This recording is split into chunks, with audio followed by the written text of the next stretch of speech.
Tell us about photographing the Queen, because I think your photographs of the Queen are the best photographs ever taken.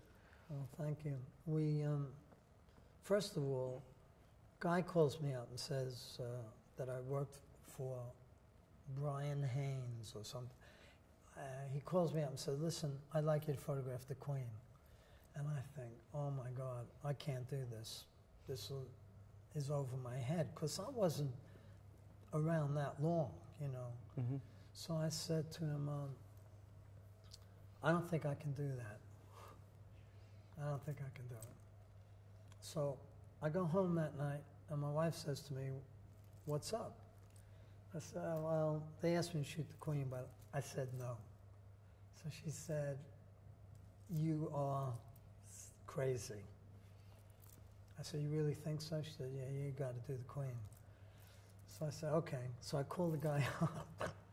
I said, excuse me, have you got a photographer yet? I can do it. So he says, great. No, I don't have another person.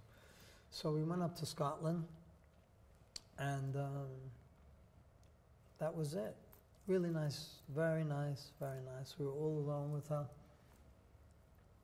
They're very intimate, the photographs. Thank you. And that was on Kodachrome too. You know, by that time I must have been living in England at least 15 years. Right. With a whole English, British household, children and everything. But funny thing was, after I finished photographing her, the equerry came over and said, Her Majesty wasn't aware that you weren't British. But that was it. And, you know, to me it was a great honor, so I tried to, she showed me what she did. I didn't make her do. The picture of her sitting in front of a 2-bar fire. I go into this room and I say to her, well, what do you do in the room? And she said, I sit here. And I couldn't believe it. That 2-bar fire must have been about £5 in those days. And she sat down on the floor. So then I looked at her and I thought, her skin is translucent. I don't know what they put on their face. Powder, something very beautiful. And I thought, if I light her, it's going to ruin it. It's going to... So the exposure was half a second. Wow. At f4. And I said to her, do you think you could hold very still? Because I want to shoot you daylight. And she did. And not one blur picture. Not one blur. On a tripod. She must be used to sitting still, though. Yeah, like a rock. Like a rock.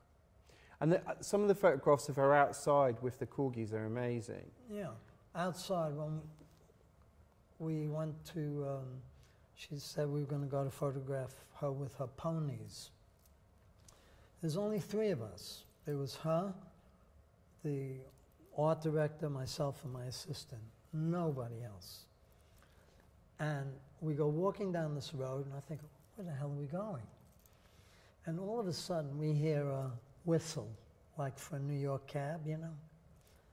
And everybody looks at each other like, who's fooling around here? And it was her. She did the whistle, and then all of a sudden, these horses appeared at a fence from nowhere. They all came, about 10 of them. She just goes over to them and nuzzles them, and so it was very touching, very touching. And how long did you get to spend with her when you photographed her? Over an hour. Must have been 2 hours. That's a long time. You know, yeah, just a long time. And I photographed the Queen Mother, who also was very nice. She got us completely pissed on gin. I staggered out of Clarence House. But the Queen, you know, I viewed as special in my life. Mm. Because I think, you know, you and I, we both photograph famous people, people that shouldn't be famous, but they are famous, or they are famous. But we worked it out that there are only a few people in the world that you can't get to. The Pope, General Franco, and the Queen. Even presidents change every 4 years. And it meant a lot to me because I had decided to live here. Mm. So, and she's the boss, sort of. Not talking about the rest of the family, but